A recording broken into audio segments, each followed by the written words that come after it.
Hi everyone, welcome to Coeurtisol, the podcast that tackles topics that are close to your heart and that tend to raise your cortisol level. Today we are here for the second episode of a unique trilogy on toxicity at work. And as you can see, this is a special episode because there is an audience in the room and the audience will be able to interact with our brilliant guest, Myrthe Bovendeaard. I hope that my accent was not too bad, because Myrthe is a Dutch feminist activist and expert on gender equality and human rights. Among others, she worked at the European Parliament and she has years of experience in supporting people who are affected by sexual or psychological harassment in the workplace. So she did so in the European Parliament, but also as a chairwoman of the Harassment Support Network. Now she's also an external confidential counselor, consultant, and trainer working with different workplaces in Brussels. So you better take this name on your list. And she's focusing largely on prevention of harassment, dignity at work, diversity, equity, and inclusion, and well-being policies. Myrthe, welcome, and thank you for accepting this invitation from BarBichette and Coeurtisol to share a bit of your knowledge and some pieces of advice. Can I first say what an impressive CV? Well, thank you. I was just, when you were reading, it's like, I should shorten my bio. This is way too long. No. Thank you. You have to. Happy to be here. You have to take the credit for all the wonderful work you have been doing. But it's true that I mentioned your bio, but you know it's much more interesting when you tell a bit more about yourself. So can you tell us a bit more about your story and mostly how it started that you wanted to support others and fight against violence at work, and how did it become your main activity? It's a very good question, and I was thinking about that question before, and I thought, how did I come here? You know, we rarely stand still and think about everything we've done and how we get to where we are now. And I was thinking about that, and like, why did I become so passionate, let's say, about stopping harassment, to stop toxic workplace behavior? And I have to take you a bit through more of a personal story, and I think a lot of people that are engaged in this topic often have personal experience with that as well. For me, it started when I was very young, and I'm going to share something very personal that I don't share, haven't shared with a lot of people, but I was bullied when I was very young by a caregiver that was supposed to be, caregiving. And I was bullied since I was very little to the age of 15. That was a very painful experience, and I also discovered the moment that I hit puberty that there was also sexual harassment all around. You know, I think many women and girls can relate with that. You see it on the streets, you have it in schools. When I started working in restaurants, it was a daily thing that you had to deal with. So I think when I was young, I kind of normalized this type of behavior. I was just very used to this type of violence, this very personal violence sometimes as well. And it was only until I entered into the workforce that I started to understand as well, started to learn that this behavior was really not okay, right?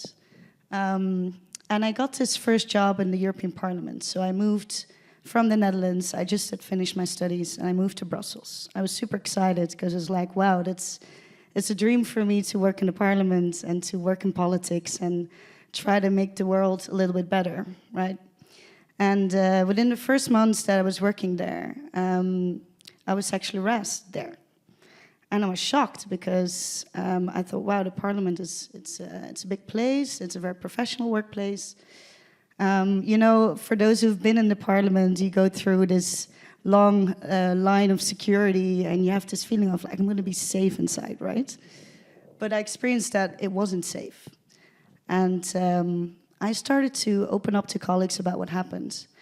And they said, you know, have you heard about this movement called Me Too EP? It's a workers' movement in the Parliament that tries to stop harassment. And I went on the website, and they had this amazing blog. Well, I would call it amazing because I think it's amazing that how they set it up, but the stories that I was reading there were horrifying, and I could really recognize that. But it also told me that this type of behavior was apparently so normal in the parliament. And from the stories, I could also, conclude that there was some sort of impunity as well. That there wasn't, people weren't putting a stop to that.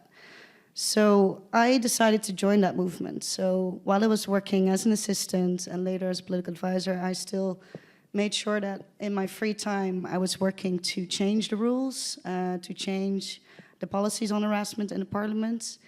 And that movement also supported people that were going through that in the parliament, because we could relate and we could help each other out and share resources and just try to help each other through that very difficult period.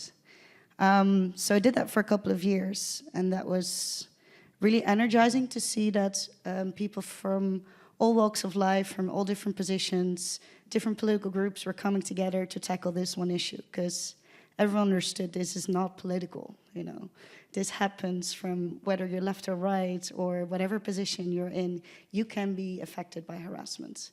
And that gave me a lot of energy to be like, okay, we can fight together for that, right?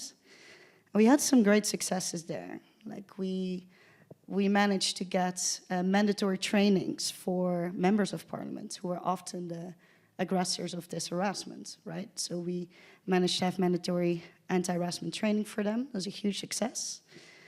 But we also had to deal with some losses where we tried to get better support for people that were going through that, better complaint mechanisms. And time again, we were worked against from the higher levels of power that didn't want these rules to change, because it would mean that they would have to give up some of that power. So, to kind of fast forward to that, I decided to leave the parliament at a long thought process about, do I want to stay or not? And for me, I realized it's really important to be in a workplace where this is taken seriously, where people can feel safe and they can feel included. And I think everyone wants that. Everyone wants to feel safe and included wherever they come, if it's in the workplace or in their private life. And I left, and then I set up a network, which was the Harassment Support Network, and that was really focused on supporting people in Brussels who are suffering from different forms of harassment. Because I realized that there is no specific support around that. And there's also, like you said in the introduction, there's a lot of power in coming together and just telling someone you are not alone. There is so many people who are going through this, so many people. And we will help you. We will be there for you. You don't have to go through this alone. And I think that's the most important message if you're bullied or if you're subject of harassment, is to hear that, to have that kind of human connection. So, and yeah, I'll stop here because that was kind of my latest thing. Now I'm working for Oxfam Novib, doing other cool stuff around feminism, but it's a topic that's very, very close to my heart. Yeah. Thank you very much first for sharing your personal story. I didn't know any of it. We didn't consult on this matter before the recording, so thank you for sharing. Thank you for your trust. And obviously we stand here also in solidarity for what you've been going through. Before we dive into how to react to toxicity and how to protect ourselves, which is the main topic of the day, I wanted to ask you about prevention aspects, because I assume that in your current functions you can be contacted a lot, when it comes to prevention, especially prevention of harassment or, everything about diversity, equity, inclusion, dignity at work. And okay, let's agree that there is no magic recipe, I guess, to have 100% great, healthy workplace. But I would like to ask you a very concrete question, and maybe some people will recognize it, some people they have been working with. But if you were contacted by a recently appointed director, manager, whatever the position is, who wants to make sure that they are doing the right things, so they just arrived to this new role and they want to make the right things, what would be your top 3 tips? Yes, I think if you are a new appointed director, you always have a chance to kind of start from scratch, right? Especially in your position of power, if you're a manager or have a lot of power in an organization, you have the power to change things, and especially when you're new, because you can come in with new, fresh ideas and say, this is how I'm going to do things differently, right?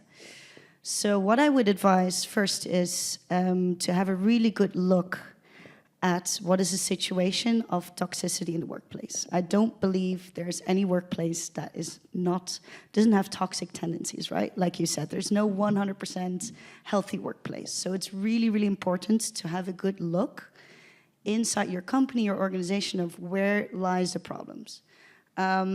There's good mechanisms you can use. It's not like you have to start from scratch without any guidance. If you have an organization in Belgium, there are very strict rules as well that you should do this kind of risk analysis, as they call it in nice business terms. And you should focus then on psychosocial risk. So that means the prevention of burnout, the prevention of harassment, right? Anything in the workplace that could make you sick. So you should have a good scan of that and map it out and then take measures to counter that. And I think a lot of organizations, and I've really talked to a lot of people who have been harassed, who've been part of a toxic workplace, it seems that they don't have this plan in place at all to do any type of prevention, right? So this is a really important thing that I think directors or any HR department should be doing and should be monitoring on a regular basis as well. The other thing that is really important is that managers, anyone with a leading position, so that it's not always managers, but let's say if you're responsible for staff in your workplace, you should be thoroughly trained for that. I think what you see in Brussels and what you see in other different workplaces is that if you stay long enough inside an organization, you'll be promoted to manager, okay? Regardless of if you have the skills to be a manager, because may I remind you, like being a manager, there's trainings of 4 or 5 years that you need to do, right? Management training. A lot of people get promoted without that, and they don't get any training. So they don't have that support of what it means to be a manager. So for me, mandatory trainings for managers, for any person in a leadership position is very important. And mostly on topics of anti-harassment, harassment prevention in general, how to lead a team, how to do that effectively, topics of diversity, equity, and inclusion. Inclusion is a very important part of that. It's really to make sure that people feel like they belong in a team and they can contribute. And this is a skill to train, Many people are not gifted with this natural gift of making people feel included. But you can be trained as a manager. So that would be my second suggestion to that. So there's a lot to do that you can do on the prevention part and to really shift your culture. Maybe a third thing I wanted to emphasize is look at the power dynamics that are there. If you're making this risk analysis, look at who has the power within the organization and how do they deal with that power. And also, are they accountable to their power? Are there good avenues where people can flag power abuses, where they can give feedback as well to people in power? I think that's really, really important. And again, what you see in many organizations is that these channels get blocked, right? Or people become afraid to use them to speak out. So yeah, that's kind of in short the 3 recommendations I would have for new directors. Thank you very much. I'm gonna continue with my example and play a bit the devil. This was for the prevention part. Now, let's say that this director that consulted you to get these pieces of advice came, totally ignored your tips, and you hear that they keep on ignoring the feedback from the staff, the staff that already opened up many times. There were recurrent challenges flagged, recurrent toxic behaviors from classic micromanagement to even cases of bullying and discrimination. In this case, what would you advise, especially staff, to try to do to create a safe space to mitigate this toxicity, knowing that, of course, as you said, the power is still in the hands of the boss at the end of the day? Yeah. I think that's a really interesting question, because I think you're right in the sense that, and I also said it, managers and leaders have a huge responsibility, not only by law, but also moral obligation to create a healthy workplace, right? At the same time, they're not the only ones with power. I do believe, and I've seen it in political movements, if people come together, they can change a lot. And it might not be, tomorrow, but if you keep pushing, you can create that change. So I also believe in the power of us as staff to collectively come together and to challenge that power as well, to hold people accountable. And I know it's maybe not like it's easier said than done, right? But I think we have to try. So one of the few things I would advise people as well that are in a toxic workplace and really feel like whatever I've been suggesting, doing, I've knocked on doors of HR, I've really tried to change something, but no one is hearing me. The first thing I would advise is look at your allies in the workplace. There will be allies. There will be people that support you, that appreciate you, that care for you. Talk to them and ask, are you seeing the same things? And I can guarantee you they will see the same things. And plan with them, what can we do? What can we do collectively to protect ourselves, for one, and also to create that change that we want to see. And there's a huge power in coming together, because a lot of people, they suffer in silence. They see these things, but they're afraid to maybe tell a colleague or speak out. And the moment you do, it's like some sort of magic starts to happen. I don't know if you can relate to that. And then you can also come up with strategies of like, how can we support each other in this, and how can we protect ourselves, because your own protection is the most important here. Whoever has done a first aid course, they will always teach you, first you save yourself, you make sure that you're all right before you help someone else. So this is always something I try to tell people, is like self-care, self-protection is really, really important before you start to help other people in the organization. So a few things that you can do to protect your own well-being. My favorite is body work, like yoga, meditation. I think it really, really helps to keep a sane mind as well, especially when you're going through times of immense stress. It's really important to release that stress as well. And sometimes we forget that we are also living in a physical body sometimes. It's also really important to set boundaries. And I am the first one to admit I really struggle with setting boundaries. I try to say yes to people. But it's really important to say no to requests that you don't want to do, that maybe don't fit into your job description, because there's always going to be people that are going to pull from you and try to get things out of you, right? So it's really important to try to practice to say no. Another thing that's really important is work-life balance, yeah? Like, I think many people in Brussels are extremely overworked. There's a huge pressure on teams. Also, when you consider that when we look at the NGO, for example, NGO sector, like there's a lot of budget cuts that are putting a strain on staff. But at the same time, leaders are expecting the same results with less people. So they're gonna push things on you. And the only one that can look out for your own well-being is yourself. So it's really, again, really important to say no and to put boundaries.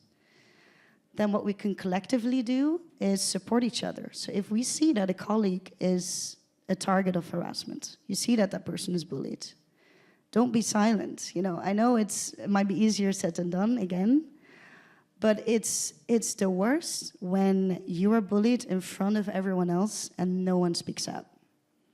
But everyone is thinking the same thing. Everyone is like, this is not okay. But it's difficult to then turn that into action, right? And so when I give bystander trainings, for example, it's trainings where you teach people on how to speak up when you see that something is wrong. It's really important to find the tools to do that. So you can even practice. You can practice sentences at home. I can send it to you, after the podcast. I've great examples that you can train yourself on. Is like, okay, this is what I'm going to say when I again see something happening that's unacceptable. So you have it in your mind, and you're just going to count back from 5 seconds to 0. And you're going to tell yourself, I'm going to say it now. That really helps. At least it helped me.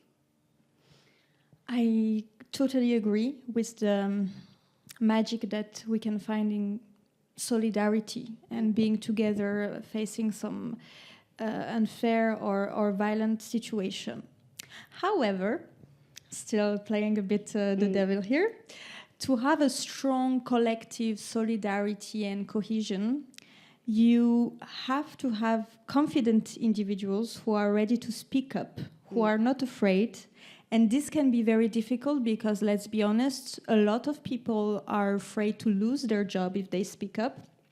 And of course, not everybody can afford to be jobless from one day to another. So can we maybe elaborate a bit more on how we can be active bystanders while protecting ourselves and ideally not be fired from one day to another? Yeah, it's a really, really good question, because I completely understand that in some situations it's not safe to speak out. And that's already such a toxic culture where fear drives the culture, right? Like, we're afraid to even say something where we all know this is not okay, right? But everyone shuts up because there's this culture of fear of like, what if I do speak out? Will I be reprimanded? You know, maybe I won't get promoted. Maybe I get even fired. So I completely understand that fear. So it's always important to assess in any situation, is it safe for me to speak out? Right? I can't tell you that. From every situation is different.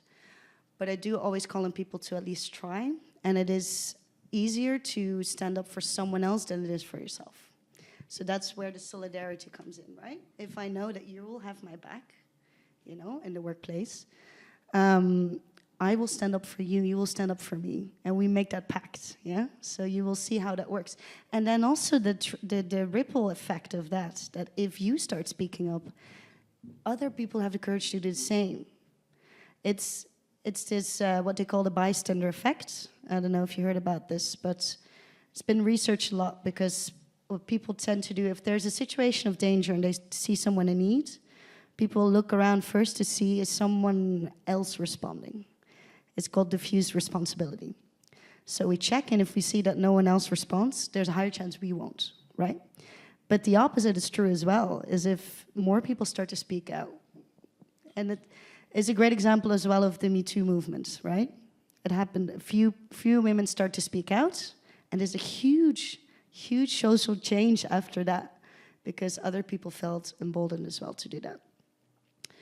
But always take care of your own safety. And maybe we'll get to that part as well, is like, you also need to assess, is this workplace safe for me? Or should I be looking towards a different step? And I know from experience, it's not easy to just quit a job and find another job, you know. We have to support ourselves. That's all very valid. But in the end of the day, it's about our own well-being, our own health. That is the most important thing, you know. And you will get through that period as well of maybe being unemployed. A friend of mine called it fun-employed as well. There's also a nice period that comes out of that as well, where you're discovering things about yourself and you're reorientating of what do I find important in my life. So I also want to give that as a, you know, don't be afraid of that, of having a bit of a gap in your career. Yeah. You're adding touches of hope while I'm still digging to know, you know, what's happening when it's a worse situation. Okay, I'm gonna stop for now digging for the worst situation. I would like to pick up something that we discussed during session 1 with Gail and Shweta, because I think they spotted something very interesting, at least for me, according to my own observations. And among others, they highlighted that in general, colleagues, whether managers, leaders, even just, you know, officers, voila, who cannot recognize that they did a mistake or cannot apologize for it, people that cannot praise others' work, are people that have a tendency to create a toxic environment, or at least have toxic behaviors or tendencies. And I really couldn't agree more, because I really observed it a lot. And my point here is not to blame them per se, because I know that we're all human beings and it comes from insecurities. But my question here is, since we're not supposed, we are not psychologists, we're not supposed to take care of people's insecurities. But what do you think about this red flag, especially in leadership, because we can see it particularly there? And what is the change we need to see under this particular red flag? Yeah, I've observed the same thing when I heard people's stories about harassment, for example, or toxic workplaces. It was often these red flags you see in leadership, that people can't admit mistakes, they can't be vulnerable, because admitting mistakes requires some vulnerability to say, I was wrong and I will do better next time. Not being able to compliment even people on their work, to say you've done a good job, which is so important to have that recognition. So for me, it's also part of how do we view leadership? What are the qualities that we find in leadership? And I wish those were qualities of care and love and inspiration and driving creativity, But what we see, and we see it also in leaders in politics right now, or not only right now, but now it's more obvious, of these very toxic masculine qualities of competition, of not letting any feelings in, never admitting mistakes, and just driving division in society. And we see the same thing with leaders in organizations sometimes. So for me, it's also a question of, what are the qualities that we need to see in leadership that are really important? And there's been more and more people working on things like feminist leadership, also in Brussels here, it's really, really important work. Because feminist leadership is all about, and I don't want to make that, I don't like to focus that much on masculine and feminine, but it's more about the values that lie behind it, right? So we need this feminist leadership of caring for one another and wanting to nurture the people within your team, to see them grow, to see them succeed, because that's the only way we can get good results as well. I think toxic masculine leadership also is really bad for business if you look at it like that. I think we need to shift in how we view leadership. What are the qualities and values that we want to promote in leadership? I agree also with you that it's not so much about masculine, feminine, because it's more about types of leadership, and toxicity has no gender, I would say. Yeah. And what I wanted to say as well is that, when it comes to, you mentioned insecurities, I think that's a really, really important one to make, because I've been thinking a lot, when I've been talking to people about harassment, and I've heard their stories over and over again. And also the stories of what the harasser does, what are the patterns, and there's almost a red thread running throughout all these stories. And to me, it seems like people that, harass or they, exert toxic behavior, they're really insecure often, really insecure people. And this then again comes from, I think, a lack of love that maybe they have felt in their life. So I'm trying to understand, because we can vilify people as well to say, well, they're abusers, they're harassers, they're just bad people. We should cut them out of society. But often this behavior comes from big insecurities and not being able to love themselves or to love others, right? So there's always a huge societal issue underlying all these different types of violence as well. We need to work on that as well. And of course, I'm not a psychologist, I'm not gonna solve their insecurities, but it's something that I really observed is that when people start to behave badly, it's because of their own insecurities, and they try to exert that on other people.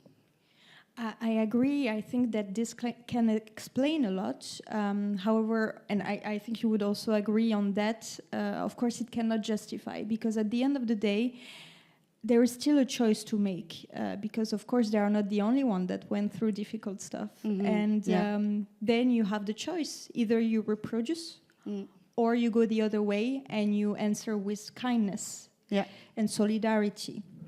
So I agree. It's totally an explanation, but it can never be a justification. I agree, because a lot of us have gone through really deep shit, you know?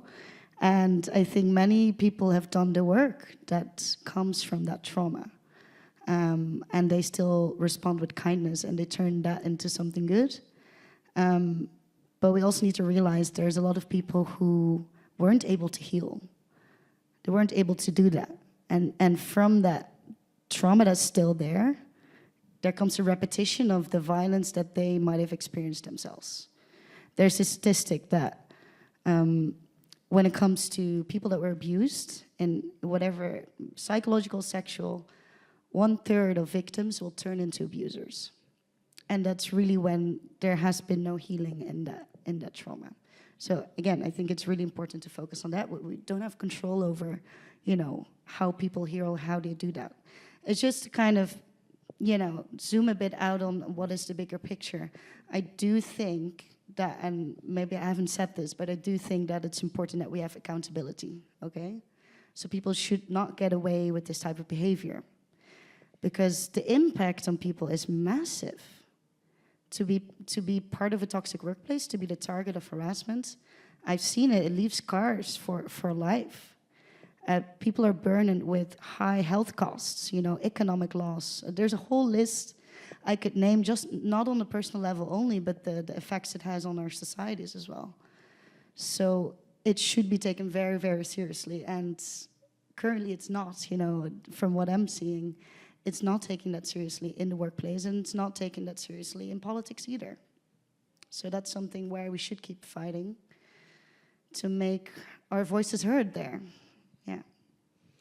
Definitely agreeing. The world would benefit so much from prioritizing healing at all levels, really at all levels. I'm going to ask a last questions before we open the floor to the audience. And sorry, but I'm going back with my hat of hopelessness and negativity. But this is just to get the best advice. There are cases, unfortunately, when none of this works. So whatever you said today, you shared, some people tried it all and it doesn't work, especially because the toxicity itself is not recognized, because people there, I mean, people in position of power, of course, wouldn't recognize the toxicity. Issues are put under the rug, workers are gaslighted and are told that either what they said doesn't exist, or even if the facts are, you know, even if there is evidence, they would be told like, no, it's not true, or it's not like that, or it's not that bad. I suppose that in that case, the only thing left to do is leaving, also because, as you said, we need to prioritize our health, but it can be very hard to live in these circumstances with this feeling of injustice. So my last question here would be, how do we heal from this particular form of grief, and how do we make sure to not bring all this pain into the next job that hopefully is healthier? This is a very, again, you have very good questions. But I think the healing part is very important from that. And it takes time to heal.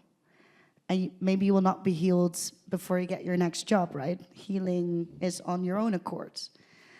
I think, you know, when you've really tried all resources in the workplace, it can also be really powerful to take that decision to leave, because you're choosing yourself in the end.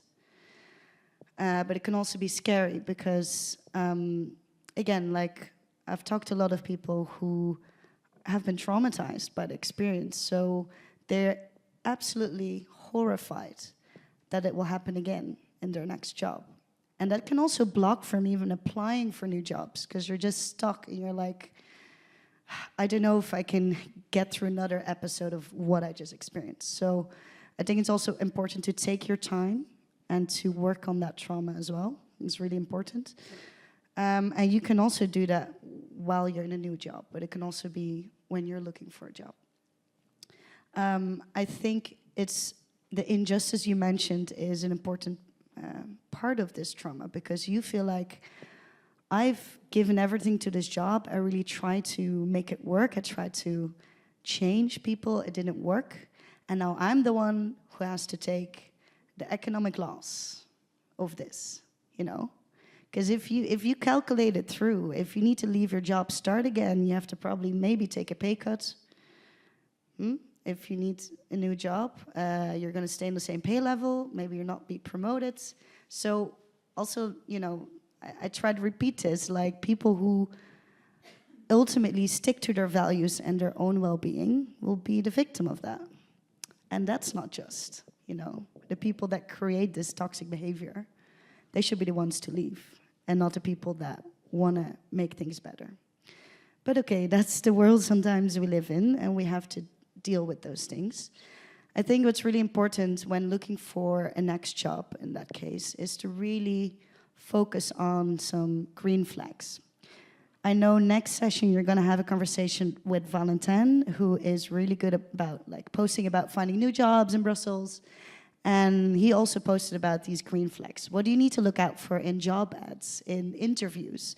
What are questions that you can ask during those interviews to kind of get a feel of like, what are the real values of this place, right? Because a lot of places, you know, especially NGOs, they, you know, they look amazing from the outside, right? They're doing amazing work, but they also have issues, and you won't see from the job ads. So it's really important to try to get a feel of that when you are doing a job interview, and specifically ask questions, because the answers will tell you what you need to know.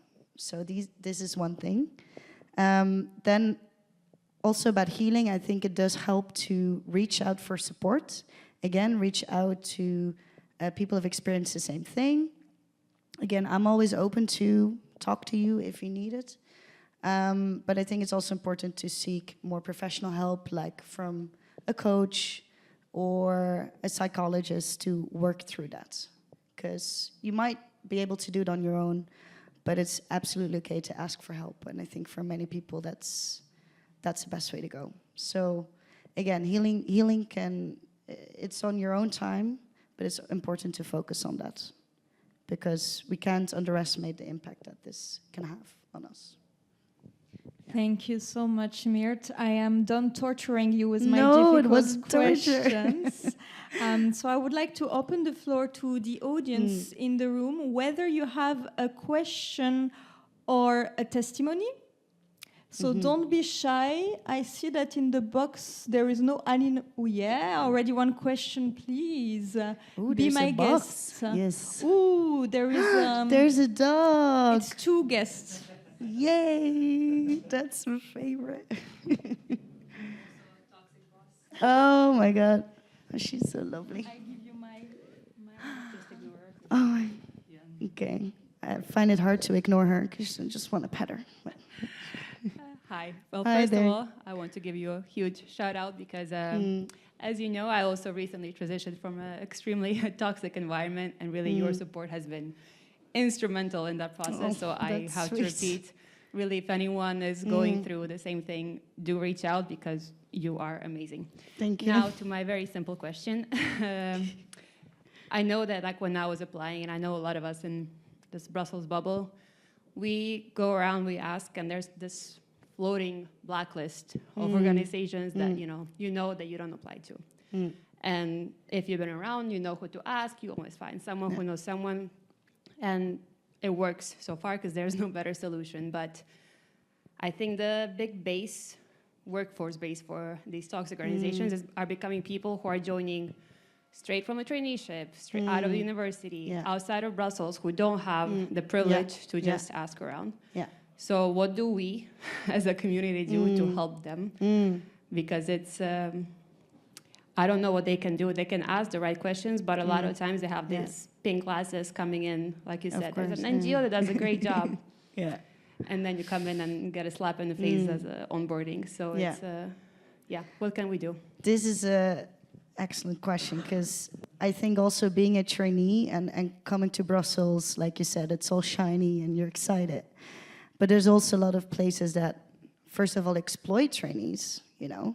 They don't pay them well, or nothing at all even, that's still possible, and exploit their time, but also the fact that they don't know what the rules are in a place. You know, you're coming into a new workplace. For most people, that's the first work experience they've had after college.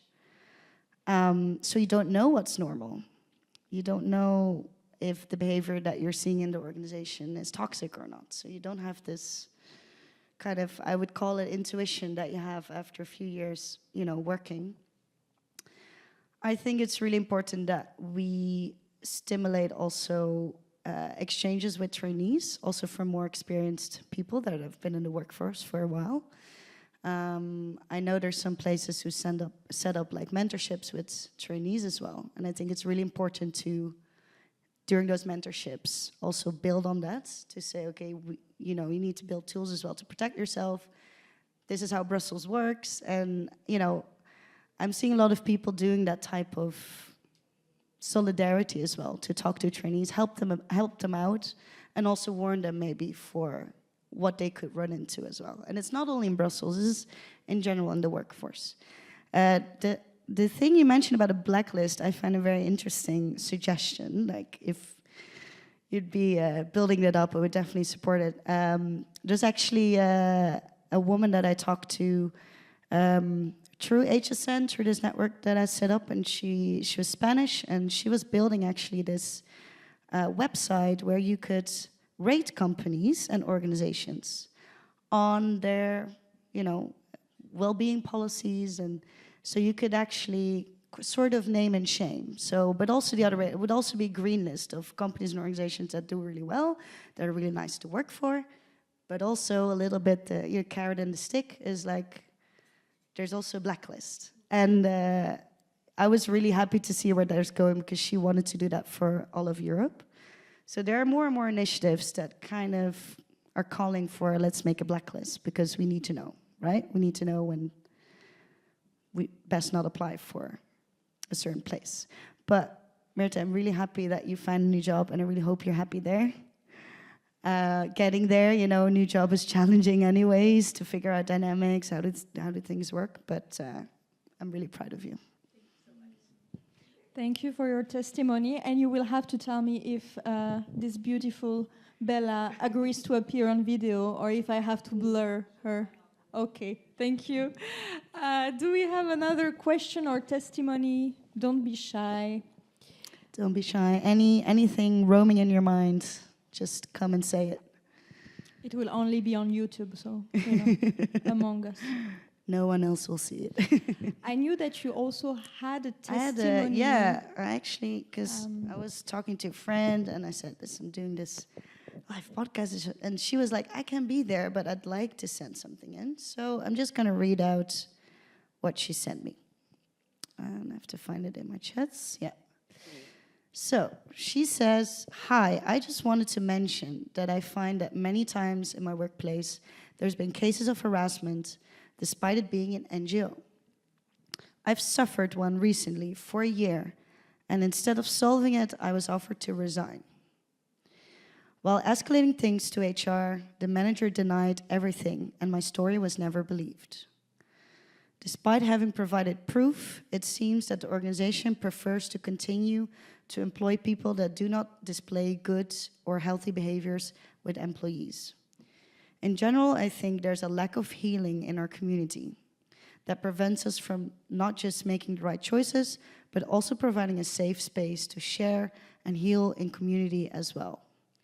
I think things are taken personally when we should tackle certain type of problems from a community or a structural perspective, trying to build channels for healthy communication, problem solving, and ultimately the eradication of these patterns of behavior.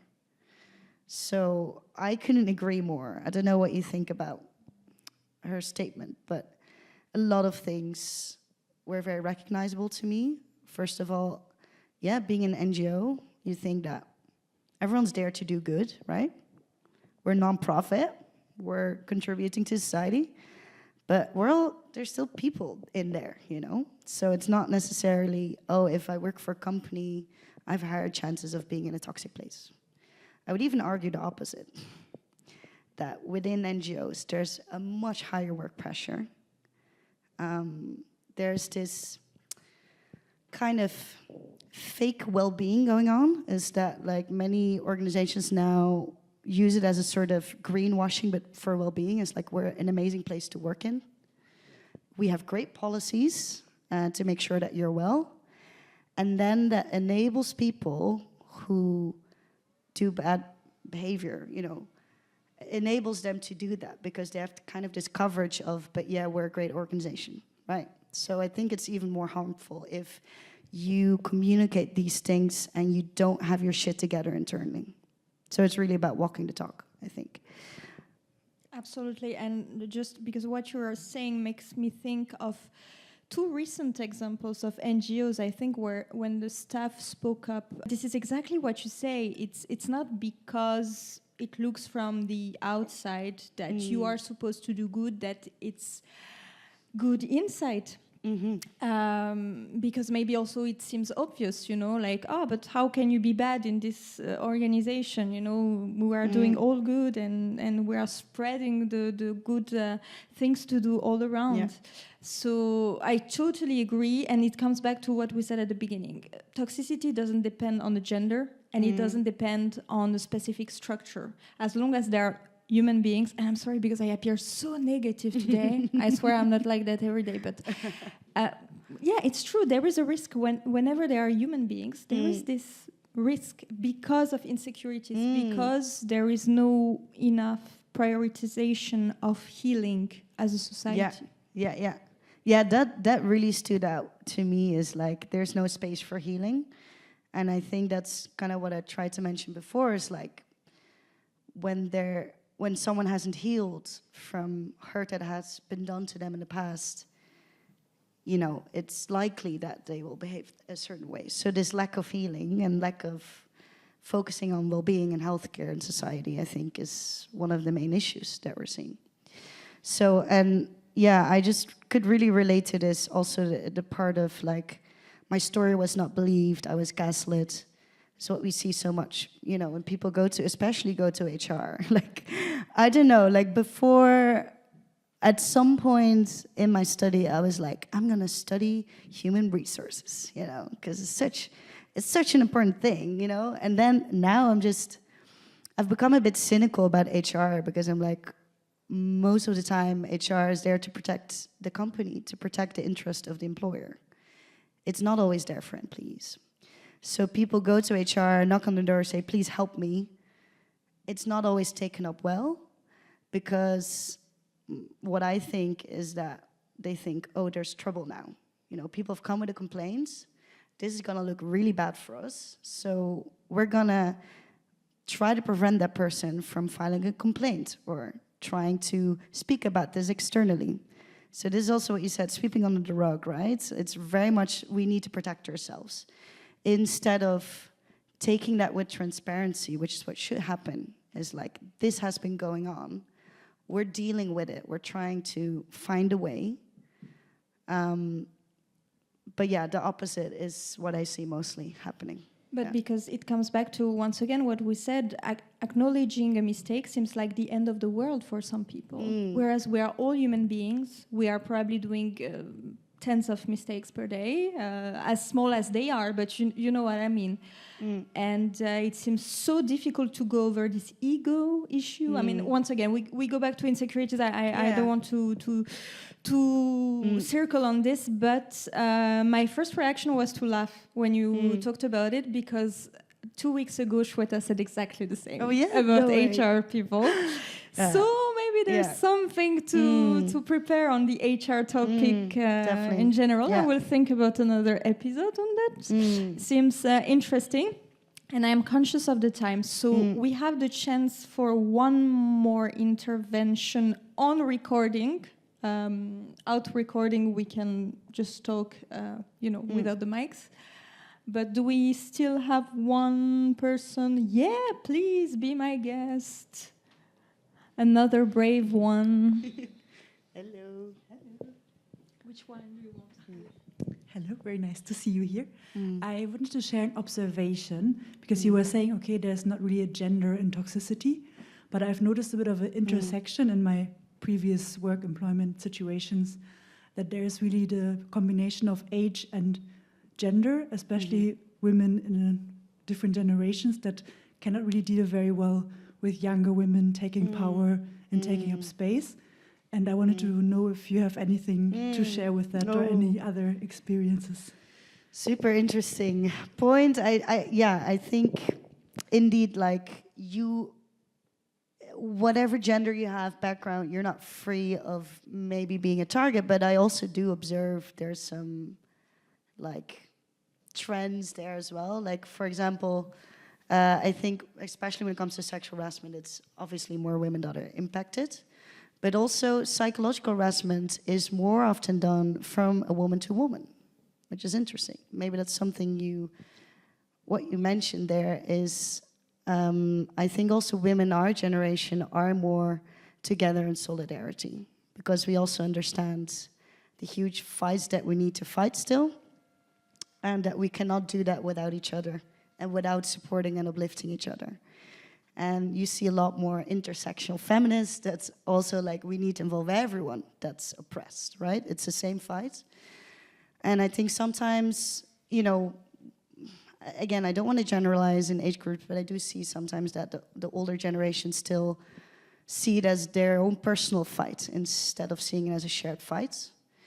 And I also think that like there's still a high level of, you know, competition that's being fed between women, that's being inserted to make sure that we don't unite and come together, because women coming together is fucking scary for the people in power, you know? We've seen that throughout history. We've seen what women can achieve when they come together. So there's this active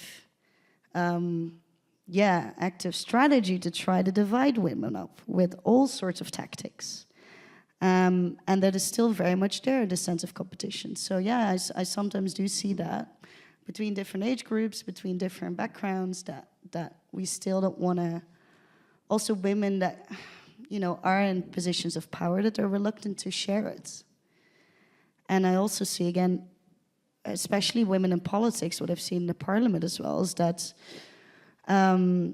women adopt this very toxic masculine attitudes of how they should lead in politics, because that's the only way to survive, right? Because if you don't play by those rules that the men have set, the old white dudes, that you don't get there, you know? So they're adopting these same, loveless attitudes, I would say. So I don't have a solution on how to solve that, but I do see the same things. And I think there as well is, if you can and if you have the courage and you feel safe enough, to open up those conversations as well. To really say, hey, I felt a bit of competition there, or, you know, but we're fighting for the same thing, right? Like, I want to support you, and I want to feel supported by you as well. Can we do that? I know it's scary to have that kind of conversation, but if we feel it so deeply, especially if it's in our workplace, I think we should address it. But thank you for bringing that up, and so nice to see her. Thank you so much for the question. Okay, last chance. 1, 2, 3. Yes, I see. Please. Oh, yeah? Please. Yeah. Sorry, I said I would be right on time, but you know, it's the temptation. But this is hopefully a very quick and practical question. So, hypothetical situation, you have left a toxic workplace because of awful things. You've been through a year of dealing with HR who doesn't believe you, and it's really upsetting, and you're hurt, and you need to heal. And then you go for a job interview. How honest would you advise being when asked, why did you leave your last job? Very good question, Rose. I would be honest if I feel safe in that situation. I think going through that kind of experience is very personal and can be very painful. And I think we also should be careful with who do we share that experience with. Do we feel that we're safe in that place to share it? I also hope when you apply for, you know, an organization that you think, okay, they're, you know, it's probably a good place, but you never know until you get there and you sit down with these people. But I would, if you feel it's safe, I would speak out on that. And I would also say that this is really important to me. So this is my experience, and that's why it's very important to me that I come into a workplace that is healthy. So what are the green flags inside your company that you can tell me, so I'm convinced that I should take this job. Also from this perspective of like, I have a lot to offer here. I'm very valuable. So if you want to hire me, I need to be assured that this is a good place for me. Instead of thinking in more scarcity of like, oh, I hope they hire me. And, you have a lot to bring. And I think we should always stick that into our minds. Thanks a lot. I love the positivity. Thank you. Thank you for your question. Okay, this time I'm not going to be weak. I'm not going to ask again. Okay, so we are ending here for the recorded part. Please stay, because also I need to tell you who is the winner of the lucky draw. Ooh. I hope you played. So thank you so much, Myrthe, for sharing all these pieces of advice, all your expertise and your personal story. It's very precious. Thank you to the great audience in the room. It was very nice to have you here. And also, thanks everyone for watching on YouTube. Don't forget to think before you click, because we're all human beings behind the screens. It was Alexia Fafara with Myrthe Bovendeaard for Coeurtisol and BarBichette. Thank you and see you soon. Thank you.